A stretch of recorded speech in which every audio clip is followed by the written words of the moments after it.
45 ans de réunification, c'est ce que célébrait le Cameroun ce samedi 20 mai 2017.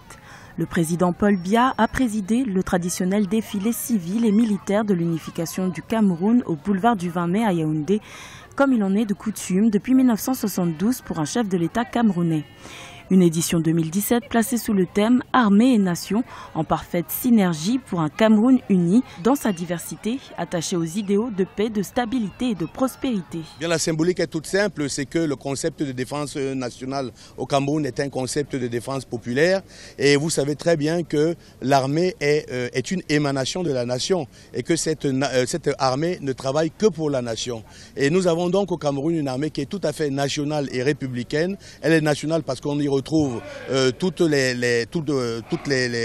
particularités ethniques que nous avons au Cameroun, et l'armée est le creuset de l'unité nationale. L'un des grands combats de la République du Cameroun unie ces 3 dernières années est la lutte contre la secte islamiste Boko Haram.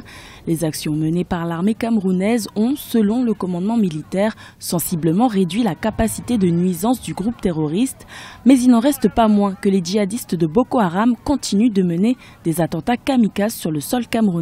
En riposte à ces attaques, le Cameroun a acté le déploiement de son armée à l'extrême nord du pays. Donc je pense que c'est un thème qui traduit la synergie qu'une armée peut avoir avec sa population, avec son peuple, dans un contexte particulier qui est celui du terrorisme, de la lutte quand même pour la sécurité camerounaise. Donc je pense que l'armée a intérêt à jouer un rôle pour maintenir ces institutions, pour maintenir la sécurité qui est indispensable pour un Cameroun uni. Le Cameroun paye un lourd tribut dans la lutte contre le terrorisme. Depuis 2013, Boko Haram aurait fait plus de 1500 victimes militaires et civiles camerounais.